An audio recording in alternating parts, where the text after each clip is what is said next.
बेहिसाब इश्क भाग 7। अब तक हमने पढ़ा है कि तौहीन गौरी के पास आकर खंजर लेने की कोशिश करते हुए बोला, देखिए मैं आपसे प्यार करता हूँ, आपको हमेशा खुश रखूँगा। लेकिन गौरी ने उसकी एक नहीं सुनी। अब आगे उस पर तो मरने मारने का भूत सवार हो चुका था। गौरी ने एक बार खंजर चलाया जो तौहीन के हाथ पर लग गया तो उसके खून निकलने लगा। अब गौरी ने खंजर अपनी तरफ करके कहा, मैं सिर्फ रुद्र से प्यार करती हूँ और उससे ही करती रहूँगी। जब वो ही नहीं रहा तो हम यहाँ रहकर क्या करेंगे? मुझे भी उसके पास जाना होगा। गौरी खंजर को अपने गले के पास ले गई। वो चलाती उससे पहले ही किसी ने पीछे से उसके सिर पर वार कर दिया, जिससे खंजर छूट कर गिर गया और गौरी ने अपने सिर के पीछे हाथ लगाया तो वहाँ से खून निकलने लगा था। वो गिर गई। तौहीन की आंखें फटी की फटी रह गई। उसने देखा उसका ही एक आदमी हाथ में बंदूक लेकर खड़ा था, जिसने गन के पिछले हिस्से से गौरी पर वार किया था। तौहीन ने उसे गुस्से से देखा तो आदमी बोला, और कोई ऑप्शन नहीं था? तौहीन ने गन लेकर उस पर गोलियों की बौछार करते हुए कहा, मेरे पास भी कोई ऑप्शन नहीं है। आदमी मर चुका था, साथ ही गौरी भी। उसके सिर से बेतहासा खून बह रहा था जो फर्श पर बहा चला था। तौहीन ने गौरी को उठाकर अंदर ले जाते हुए कहा, डॉक्टर को बुलाओ जल्दी। गौरी के सिर पर चोट लग चुकी है। तौहीन ने अपने ही आदमी को मार दिया था क्योंकि उसने गौरी को घायल कर दिया था। तौहीन गौरी को कमरे में ले गया। उसके जाते ही पीछे पीछे डॉक्टर भी आ चुके थे। गौरी के सिर से खून लगातार बहता जा रहा था। डॉक्टर के आते ही तौहीन ने डॉक्टर को कॉलर पकड़कर कहा, अगर उसे कुछ हो गया तो तू भी नहीं बचेगा। डॉक्टर घबरा गया। उसके सिर पर पसीने की बूंदें आ गई। डॉक्टर ने कहा, मैं पूरी कोशिश करूंगा। तौहीन, कोशिश नहीं, मुझे वो जिंदा चाहिए, समझा? डॉक्टर ने थूक गटक कर गौरी को देखा तो तौहीन ने उसका कॉलर छोड़ दिया और बोला, जल्दी कर अब। डॉक्टर ने गौरी को चेक करके कहा, सिर से बहुत ज़्यादा ब्लड निकल चुका है और चोट भी गहरी है। हमें इनके सिर का ऑपरेशन करना पड़ेगा। उसके लिए इन्हें हॉस्पिटल लेकर जाना होगा, नहीं तो। तौहीन ने डॉक्टर के गाल पर थप्पड़ लगाकर कहा, बस आगे नहीं, चल। तौहीन ने गौरी को अपनी गोद में उठाया और लेकर चल पड़ा। डॉक्टर आगे आगे और तौहीन गौरी के लिए उसके पीछे चल पड़ा। कुछ देर बाद हॉस्पिटल आ गया तो डॉक्टर ने गौरी को जल्दी से आईसीयू में शिफ्ट किया और उसका ऑपरेशन शुरू कर दिया। तौहीन तब तक बाहर ही अपने आदमियों के साथ खड़ा रहा। तौहीन ने पहले ही हॉस्पिटल की एक मंजिल को खाली करवा दिया था। अब यहाँ तौहीन और उसके आदमियों के अलावा कोई नहीं था। तौहीन के आदमी हाथों में बंदूक लिए इधर उधर घूम रहे थे। लगभग 2 घंटे बाद डॉक्टर बाहर आए और बोले, आई एम सॉरी, सिर पर बहुत गहरी चोट थी और ब्लड बहुत ज़्यादा निकल चुका था। आपने इन्हें लाने में देरी कर दी। डॉक्टर के कहते ही तौहीन ने उसका कॉलर पकड़कर कहा, मैंने कहा था कि उसको कुछ नहीं होना चाहिए। अब तुम सब भी मरने के लिए तैयार हो जाओ। मैं इसे पूरे हॉस्पिटल को तहस नहस कर दूंगा, कोई नहीं बचेगा अब। तौहीन ने अपने आदमियों को इशारा किया तो सब आदमी बाहर की ओर जाकर आने जाने वाले लोगों पर गोलियां बरसाने लगे। तौहीन गौरी के पास गया। गौरी के सिर पर पट्टी बंधी हुई थी। तौहीन गौरी के पास जाकर उसका हाथ पकड़कर बोला, तुम ऐसे नहीं जा सकती हो। मैंने तुम्हारा बहुत इंतज़ार किया है और तुम आते ही फिर से जा रही हो। तुम्हें वापस आना होगा वरना यहाँ कोई नहीं बचेगा। गौरी ने कोई हरकत नहीं करी तो तौहीन बाहर आ गया और अपने आदमियों से दहाड़ कर बोला, हॉस्पिटल में एक भी इंसान जिंदा नहीं बचना चाहिए। आदमी, औरत, बच्चे, बूढ़े, मरीज, सबको मार डालो। सब आदमी भागने लगे और जो भी उसके सामने आता वो उन पर गोलियां बरसाने लगे। पूरा हॉस्पिटल शमशान घाट बनने जा रहा था। हॉस्पिटल 5 मंजिला था, जिसमें तौहीन पहली पर था। 4 मंजिलें शमशान बन चुकी थी और अब सबसे ऊपर वाली की बारी थी। तौहीन के आदमी ऊपर की ओर बढ़ गए, लेकिन यहाँ तो कोई नहीं था। एकदम सन्नाटा पसरा हुआ था। सब आदमियों ने एक एक वार्ड को देखा तो अंदर भी कोई नहीं था। सब वापस आ गए। तौहीन यहाँ गौरी को ले जाने के लिए एक बार फिर उसके पास आया और उस पर कफन डाल दिया। तौहीन गौरी को ले जाने लगा, तभी एक आदमी आया और बोला, सर 5वीं मंजिल एकदम खाली है, वहाँ कोई भी नहीं मिला। तौहीन कुछ कहना चाहता, तभी एक नर्स ने घबराते हुए कहा, सर इनकी नब्ज। तौहीन ने अपने पास वाले डॉक्टर को नहीं मारा था, लेकिन डर के मारे उन सब की हालत ख़राब हो चुकी थी। नर्स के ये कहते ही सब हरकत में आ गए। तौहीन की आंखों में भी चमक आ गई। डॉक्टर ने एक बार फिर से गौरी का इलाज शुरू कर दिया, लेकिन अब उन्हें ब्लड की ज़रूरत थी। डॉक्टर ने तौहीन ने ओ नेगेटिव ब्लड की सिफारिश करी तो तौहीन ने सब आदमियों से उनका ब्लड टेस्ट करवाया, लेकिन किसी का भी ब्लड गौरी के ब्लड से मैच नहीं हुआ। तभी एक नर्स ने कहा कि हॉस्पिटल में एक पेशेंट का ब्लड ग्रुप गौरी के ब्लड ग्रुप से मैच कर रहा है। लेकिन नर्स बोलते बोलते रुक गई तो तौहीन ने सख्ती से कहा, लेकिन क्या नर्स? लेकिन वो कोमा में था और अब तो आपके आदमियों ने उसे मार भी दिया होगा। तौहीन ने दीवार पर जोरदार पंच मारा और बोला, अभी के अभी ब्लड की व्यवस्था करो, कुछ भी कर जाओ। सब वहाँ जितने भी लोग थे सब दौड़ पड़े। नर्स, डॉक्टर, तौहीन के आदमी सब सिर्फ ब्लड की तलाश में थे। कुछ देर बाद वही नर्स ब्लड लेकर आई और गौरी पर ब्लड चढ़ा दिया। तौहीन नर्स से बहुत खुश हुआ और बोला, आज से तुम हमेशा गौरी के साथ रहोगी और इसके लिए तुम्हें ढेर सारे पैसे भी मिलेंगे।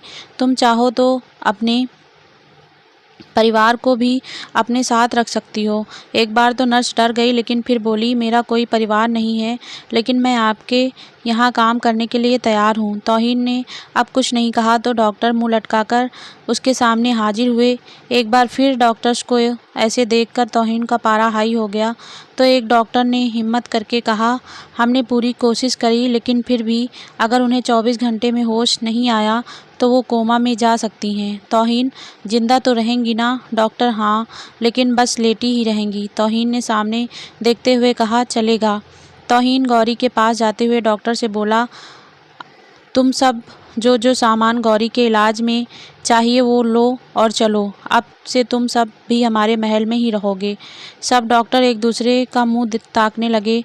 ना बोलने की हिम्मत किसी में नहीं थी, इसलिए सबने सामान रखना शुरू कर दिया। गौरी को घर लाया गया, एक कमरे में गौरी को लेटा दिया गया और सब डॉक्टर्स के रहने का इंतज़ाम भी कर दिया गया।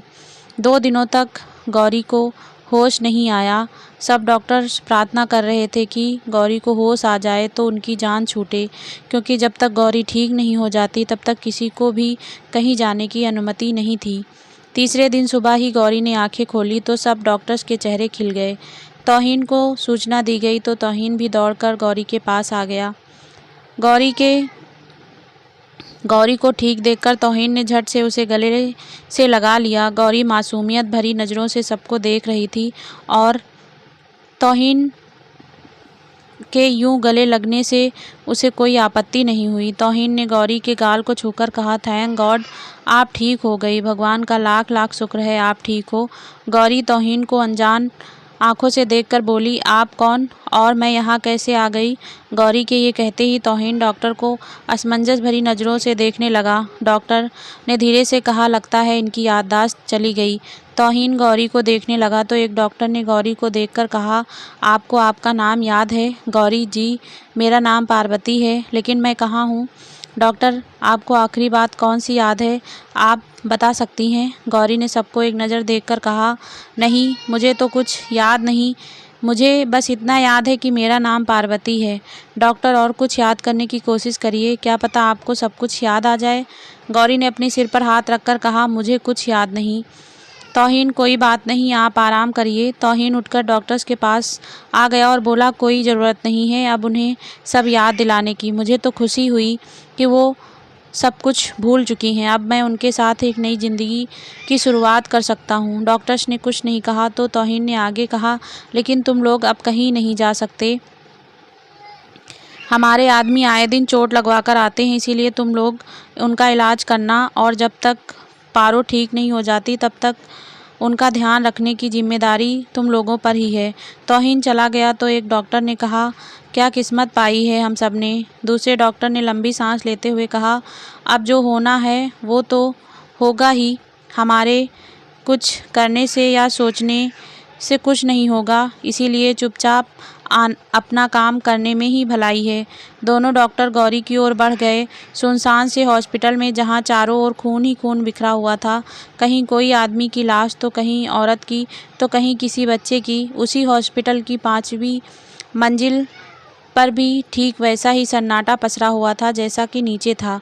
5वीं मंजिल के कोने वाले कमरे की ओर चलते हैं, जहां एक ही कमरे में कुछ 3-4 कमरे और थे। जैसे ही उस कमरे में जाते हैं, कुछ लोगों के खुसर-पुसर की आवाज़ आने लगती है। कमरे के अंदर एक बेड पर रुद्र लेटा है, जिसने अपनी आँखों को बंद किया हुआ है। उसके ऑक्सीजन मास्क लगाया गया है। आसपास बहुत सी मशीनें रखी हैं, जो सब चालू अवस्था में हैं। रुद्र एकदम शांत था, जबकि मशीनें तरह तरह से आवाज़ कर रही थी। वहीं रुद्र के पास सिमरन और नमन एक डॉक्टर से बात कर रहे हैं। डॉक्टर वो लोग चले गए हैं, साथ ही हमारे जिस स्टाफ ने लड़की का इलाज किया उनको भी ले गए हैं। सिमरन, आप चिंता मत करिए, उनमें से वो नर्स जो ब्लड लेकर गई थी वो हमारे साथ ही है। गौरी को कुछ नहीं होगा। सिमरन ने नमन को देखकर कहा, नमन बेटा, तुम्हारा बहुत बहुत धन्यवाद जो तुमने गौरी को अपना ब्लड देकर उनकी जान बचा ली। नमन ने सिमरन के आगे हाथ जोड़कर कहा, कैसी बात कर रही हैं मैम आप? आपने हमेशा मुझे अपने बेटे की तरह प्यार किया है, इतना तो शायद मेरी सगी माँ भी नहीं करती होगी। आप बस हुक्म करें, मैं हमेशा आपके लिए हाजिर रहूँगा। डॉक्टर ने बीच में टोकते हुए कहा, हमें यहाँ से जल्द निकलना होगा, पुलिस आती ही होगी। अगर हम यहाँ रहे तो फंस जाएंगे। सिमरन रुद्र के पास गई और उसका हाथ अपने हाथ में लेकर बोली, रुद्र उठ जा बेटा, तुझे गौरी को बचाना है, तू ही उसे वापस ला सकता है। डॉक्टर, मैम वो कोमा में है, सिर पर बहुत गहरी चोट है, अब दवा नहीं सिर्फ दुआ ही काम आ सकती है इनके लिए। सिमरन ने हामी भरी तो नमन डॉक्टर के साथ मिलकर रुद्र को वहाँ से ले गया। गौरी के आसपास सभी डॉक्टर और नर्स बैठे थे। गौरी के सिर पर पट्टी बंधी हुई थी। वो बेड पर बैठी कुछ याद करने की कोशिश में थी, लेकिन उसे कुछ याद नहीं आ रहा था। थक कर गौरी ने सोचना ही बंद कर दिया और अपने सिर पर हाथ लगाकर बैठ गई। जैसे ही बैठी ठीक उसी वक्त तौहीन कमरे में आ गया। तौहीन के आते ही सब डॉक्टर और नर्स खड़े हो गए तो तौहीन ने आते हुए बड़े प्यार से कहा, अरे अरे, आप सब खड़े क्यों हो गए? बैठे रहिए, मैं तो पारो से मिलने आया हूँ। आप लोगों के रहने के लिए व्यवस्था कर दी गई है, बस कुछ देर बाद आपको आपके कमरे में भेज देंगे। तौहीन पारो के पास आकर बैठते हुए बोला, अब कैसे हो आप? पारो ने मुंह लटकाकर कहा, कुछ याद नहीं आ रहा है, कौन हूँ मैं, कहाँ से आई हूँ? तौहीन ने पारो की बात बीच में काटकर उसका हाथ पकड़कर कहा, मैं बताता हूँ। पारो अब तौहीन को मासूमियत भरी नज़रों से देखने लगी तो तौहीन ने प्यार भरी नज़रों से देखते हुए कहा, आप पार्वती हो मेरी पारो, आप मेरी हो और हमेशा मेरी ही रहोगी। इसके आगे जानने की आपको ज़रूरत ही नहीं है। पारो ने अपना हाथ झटक कर कहा, कैसे विश्वास करूं मैं आप पर? कोई सबूत है आपके पास कि मैं आपको जानती हूं? तौहीन ने फिर से पारो का हाथ पकड़कर कहा, बिल्कुल है सबूत, चलिए मेरे साथ, हम आपको सबूत दिखाते हैं। पारो तौहीन को खाली आंखों से देखने लगी तो तौहीन उठ गया और अपना हाथ पारो की ओर बढ़ाकर बोला, आइए। पारो ने तौहीन का हाथ नहीं पकड़ा, वो खुद ही उठते हुए बोली, मैं अपने आप चल सकती हूँ। तौहीन ने कुछ नहीं कहा तो पारो ने उसे चलने का इशारा किया। तौहीन चलने लगा तो पारो ने सब डॉक्टर्स की ओर देखा जो ये जानने को उत्सुक थे कि तौहीन पारो को क्या सबूत दिखाना चाहता है। वे सब भी पारो के साथ साथ चल पड़े। तौहीन पारो को उसी हॉल में लेकर आ गया जहां दीवार पर उसकी पेंटिंग बनी थी। पारो अपने आप को देखकर चौंक गई। उसके साथ साथ बाकी सब डॉक्टर भी चौंक कर धीरे से बोले, वाओ, आप तो इसमें बहुत खूबसूरत लग रही हैं। पारो खुद को देख ही रही थी कि तौहीन ने कहा, ये देखिए सबूत, अब आप के आने के बाद तो बनवाया नहीं होगा ना मैंने, ये पहले से ही बना हुआ है। पारो तो तौहीन ने फिर कहा, आपको यकीन हो गया या नहीं? पारो ने हाँ में गर्दन हिला दी तो तौहीन खुश हो गया। तभी उसका एक आदमी आया और डॉक्टर्स को अपने साथ लेकर चला गया। अब यहाँ तौहीन और पारो ही बचे थे। पारो जाने लगा तो तौहीन ने कहा, रुकिए। पारो रुक गई तो तौहीन उसके सामने आ गया और अपने घुटनों पर बैठकर बोला, एक बार फिर से मैं आपसे कहता हूँ, आई लव यू, क्या आप मुझसे शादी करेंगी? इस बार पारो मुस्कुराकर बोली, मुझे नहीं पता पहले मैंने हाँ कहा था या नहीं, लेकिन इतना बड़ा सबूत देखकर तो अब हाँ ही करना पड़ेगा ना। तौहीन की आंखों में चमक आ गई। वो खुशी से उठा और पारो के गले लगने लगा, लेकिन तभी पारो उससे दूर होते हुए बोली, अरे अरे, मुझे चोट लगी है और अभी हमारी शादी नहीं हुई है, तो शादी से पहले आप मुझे छू नहीं सकते हैं। तौहीन ने खुश होते हुए कहा, आपकी हाँ के साथ साथ हमें सब मंजूर है। पारो चली गई तो तौहीन ने पारो को जाते हुए देखकर कहा, आपकी हाँ ही काफ़ी है मेरे लिए तो। पारो यहाँ कमरे में आकर बेड पर बैठ गई और खुद से बोली, मुझे ऐसा क्यों लग रहा है कि मैं कुछ गलत कर रही हूँ, मुझे खुशी क्यों नहीं हो रही है। पारो अब इधर उधर चक्कर काटने लगी। तौहीन पारो के पास आया और बोला, आपको आराम करना चाहिए और आप हैं कि इधर उधर चक्कर काट रही हैं, कोई बात हो तो मुझसे शेयर कर सकती हो। पारो ने ना में सिर हिलाया और बेड पर आकर तौहीन से मुंह फेरकर सो गई। सबके बीच खड़ा सबको मुस्कुराते हुए देख रहा था। पारो ने तौहीन को देखकर खुद से कहा, ऐसा क्यों लगता है जैसे बहुत कुछ है जो मुझे जानना चाहिए। ये सब लोग ऐसे खुश हो रहे हैं मानो मेरी शादी उससे आदमी से नहीं सबसे हो रही हो। पारो खुद से बात कर ही रही थी कि तौहीन ने अपना उपहार लाना मत भूलना, सबसे उपहार लूँगा मैं, आदमियों से कहा तो सब अपनी महारानी के लिए सबने एक बार फिर से हवा में फायर किया। तो पारो ने अपने कानों पर हाथ रखकर कहा, ये सब पारो ने ये कहा ही था कि लड़की ने पीछे से कहा, वही जो तुम देख रही हो। पारो ने घूमकर लड़की को देखा तो ये वही नर्स थी जो उसकी देखभाल कर रही थी।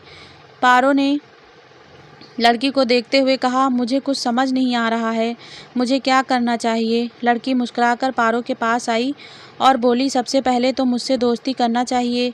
मैं चानी शर्मा आपकी दोस्त। पारो ने मुस्कुराकर कहा, मैं आपसे दोस्ती ज़रूर करूँगी क्योंकि आप और मैं ही लड़कियां हैं यहाँ, बाकी तो लड़के हैं। चानी मुस्कुरा दी तो पारो ने कहा, इस वक्त मुझे किसी के हक की सख्त ज़रूरत है। चानी ने अपनी बाहें फैलाकर कहा, यह भी कोई कहने की बात है, आ जाओ। पारो चानी के गले लग गई तो चानी ने मन ही मन कहा, मुझे तुम्हें यहाँ से बाहर निकालना है पारो, उसके लिए चाहे मुझे मरना क्यों ना पड़े। पारो चानी से अलग होकर बोली, तुम तो मुझे बता सकती हो ना कि मैं कौन हूँ। चानी, नहीं, क्योंकि मैं खुद नहीं जानती हूँ कि तुम कौन हो। पारो ने मुंह लटकाकर कहा, तो फिर कौन जानता है मुझे, कौन मुझे मेरे बारे में बता सकता है। चानी ने तपाक से कहा, रुद्र। पारो ने चानी के मुंह से रुद्र का नाम सुना तो वो चौंक कर बोली, रुद्र। चानी ने पारो को याद दिलाते हुए कहा, हाँ रुद्र, जानती होगी ना रुद्र को तुम। पारो को सोच के उदास होकर बोली, नहीं, मुझे तो कुछ याद नहीं, शायद उसे पता हो रुद्र के बारे में, मैं उससे पूछती हूँ। चानी, किससे। पारो ने तौहीन की ओर इशारा किया तो चानी ने नीचे देखा लेकिन वहाँ कोई नहीं था। चानी ने असमंजस में कहा, वहाँ तो कोई नहीं है। पारो ने उस ओर देखा तो वहाँ तौहीन को ना पाकर बोली, अरे वही जो हमसे शादी करना चाहते हैं। चानी ने जल्दी से कहा, नहीं। पारो कुछ कहना चाहती थी तभी तौहीन ने कमरे में आकर कहा, क्या बातचीत हो रही है आप दोनों में, हम भी सुन सकते हैं क्या। पारो ने एक नज़र चानी को देखकर कहा, ये हमें कुछ याद दिलाने की कोशिश कर रही है। पारो के ये कहते ही तौहीन ने चानी को गुस्से से देखा तो चानी ने सिर झुका लिया। तभी पारो बोल पड़ी, अरे अरे आप गुस्सा मत होइए, हमने तो कह दिया कि हम आपसे शादी करके यहाँ की रानी बनकर रहेंगे, तो फिर क्यों कुछ याद करना। पारो की इस बात पर तौहीन खुश होकर बोला, बहुत सही कहा आपने, लेकिन अब ये लड़की यहाँ नहीं रह सकती। पारो ने तपाक से कहा, नहीं, वो दोस्त है मेरी, अगर वो यहाँ नहीं रहेगी तो मैं भी नहीं रहूँगी। पारो मुंह फेरकर खड़ी हो गई। तौहीन को पारो की इस हरकत पर प्यार आ गया तो उसने अपने चेहरे पर मुस्कान लाते हुए कहा, अच्छा ठीक है, आपकी दोस्त आपके पास ही रहेगी, लेकिन आप मेरे साथ रहेंगी। पारो, शादी के बाद रहना है आपके साथ, तो उससे पहले हम अपनी दोस्त के साथ रहेंगे। तौहीन पारो की बातों पर मुस्कुरा देता है, हर बात पर हामी भर देता है। तौहीन, अच्छा तो ठीक है, 1 महीने में हमारी शादी हो जाएगी, तब तक आप अपनी दोस्त के साथ रहें। आप खुश। पारो ने खुशी से चहकते हुए कहा, बहुत खुश, लेकिन 1 महीने में शादी ज़्यादा जल्दी नहीं है। तौहीन, नहीं, मैं तो चाहता हूँ हमारी शादी आज ही हो जाए, लेकिन आपका ठीक होना भी तो ज़रूरी है ना। जब तक आप पूरी तरह से ठीक नहीं होंगी हम शादी नहीं करेंगे। अब पारो कुछ नहीं बोली तो तौहीन ने चानी की ओर देखकर कहा, नर्स साहिबा, आपसे कुछ बात करनी है, चलिए मेरे साथ। चानी ने एक नज़र पारो को देखा और फिर डरते हुए तौहीन के पीछे पीछे चल पड़ी। तौहीन चानी को एक कमरे में ले आया और बोला, उसके हाथ के बाजू को पकड़कर, देख लड़की, पारो को कुछ याद दिलाने की ज़रूरत नहीं है, बस उसकी चोट ठीक होनी चाहिए, याददाश्त वापस नहीं आनी चाहिए। अगर उसको कुछ याद आ गया तो कभी शादी के लिए हाँ नहीं करेगी, और अगर उसने हाँ नहीं करी तो तुम जान से जाओगी। चानी कुछ नहीं बोली, उसने तौहीन से नज़रें तक नहीं मिलाई। तौहीन ने उसे छोड़कर कहा, समझ रही हो ना तुम, पारो को कुछ याद नहीं आना चाहिए, वरना। तौहीन के आगे कहने से पहले ही चानी ने जोर में हाँ में गर्दन हिला दी तो तौहीन वहाँ से चला गया। उसके जाते ही चानी ने नज़र टेढ़ी कर हंसते हुए मन ही मन बोली, मेरी जान जाए तो जाए, लेकिन तेरी शादी तो होने वाली नहीं, मैं पारो को सब याद दिलाकर ही रहूँगी। चानी मुस्कुराते हुए पारो के कमरे की ओर बढ़ गई। तौहीन ने गौरी की याददाश्त का फ़ायदा उठाकर उसे शादी के लिए कह दिया था। गौरी ने भी कोई ऐतराज़ नहीं किया, लेकिन चानी, उसने इन दोनों को ना मिलाने की कसम खा ली थी। चानी पारो के कमरे में आई तो पारो दूर तक फैले रेगिस्तान को देखने में मगन थी। चानी भी पारो के बराबर में आकर खड़ी हो गई। कुछ देर बाद चानी बोली, क्या देख रही हो? कुछ आदमियों को पारो के साथ भेज दिया। चानी और पारो दोनों आज काफ़ी दिनों तक महल से बाहर जाने वाले थे। पारो को खुशी थी कि वो शॉपिंग करने जा रही है, वहीं चानी को खुशी थी कि क्या पता पारो बाहर जाए तो उसे कुछ याद आ जाए। पारो और चानी दोनों एक गाड़ी में बैठकर मार्केट आ गई। उनके साथ एक गाड़ी और थी जिसमें तौहीन के भेजे गए आदमी थे। वो जैसे ही बाहर निकले, पुलिस ने उन्हें घेर लिया और अपने साथ ले गई। पारो और चानी दूसरी गाड़ी में थी। उन्होंने पीछे मुड़कर नहीं देखा। वो दोनों एक शॉप में चली गई। अब उनके साथ आया हुआ ड्राइवर वो अपने साथियों को ढूंढने लगा, लेकिन जब वो नहीं मिले तो उसने तौहीन को खबर करनी चाहिए, लेकिन तभी पुलिस ने उसे भी पकड़ लिया और उसके साथ ले गई। तौहीन के आदमियों को एक ड्रेस कोड थी जिससे सब उनसे दूर ही रहते थे, इसीलिए इस बार यहाँ कोई नहीं। नया पुलिस अधिकारी के आ जाने से वो सब पुलिस के हत्थे चढ़ गए थे, क्योंकि हॉस्पिटल में जो हुआ वो सब जानते थे कि ये सब तौहीन ने किया है, इसीलिए पुलिस ने उन्हें पकड़ लिया था। चानी और अब गौरी अपनी शॉपिंग में बिजी हो गई। रुद्र बेड पर लेटा था, ठीक पहले की तरह। नमन और सिमरन अपने अपने कामों में लगे थे। तभी अचानक रुद्र एकदम से उठ बैठा। नमन और सिमरन उसे ऐसे देखकर चौंक गए। सिमरन रुद्र की ओर भागी, लेकिन तब तक रुद्र बेड से उतरकर कहीं जाने की तैयारी में लगा था। सिमरन ने उसे रोकते हुए कहा, कहाँ जा रहे हो रुद्र? रुद्र ने अपनी माँ को खाली आंखों से देखते हुए कहा, किसी को मेरी ज़रूरत है माँ, मुझे जाना ही होगा। नमन भी रुद्र के पास आकर बोला, सर आप आराम करिए, अभी आप पूरी तरह से ठीक नहीं हुए हो। आप कोमा में थे, इसीलिए आपको ऐसा लग रहा है। नमन की बात सुनकर रुद्र फिर से बेड पर बैठ गया तो सिमरन ने डॉक्टर को कॉल किया। कुछ ही देर में डॉक्टर ने आकर रुद्र को चेक किया तो उनके चेहरे पर परेशानी की लकीरें उभर आईं। डॉक्टर ने रुद्र को आराम करने के लिए कहा और खुद सिमरन और नमन के साथ बाहर आ गया। डॉक्टर, रुद्र साहब की याददाश्त चली गई है। सिमरन ने चौंक कर कहा, लेकिन वो तो हमें पहचान रहा है। तो फिर कौन सी याददाश्त चली गई है?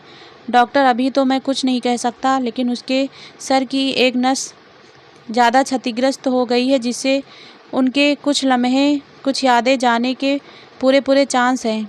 अब देखना ये है कि उन्हें क्या याद है और क्या नहीं। सिमरन नमन के साथ रुद्र के कमरे में आ गए और जहाँ रुद्र शून्य में ताक रहा था। सिमरन रुद्र के पास बैठ गई और प्यार से उसके सिर पर हाथ फेरते हुए बोली, तुम ठीक हो ना रुद्र? रुद्र ने खाली आंखों से अपनी माँ को देखते हुए कहा, क्या हुआ था माँ? मुझे कुछ याद क्यों नहीं आ रहा? सिमरन, तुम्हें क्या क्या याद है ये बताओ। रुद्र, मैं, आप और नमन, हम तीनों पापा से मिलकर वापस आ रहे थे। उसके बाद हम एक जगह पर रुकते हैं। आप दोनों गाड़ी के बाहर चले जाते हो और मैं गाड़ी में ही रह जाता हूँ। उसके बाद आप दोनों कब आते हो मुझे कुछ याद नहीं आ रहा। और हम लोग हैं कहाँ? ये हमारा महल तो नहीं है।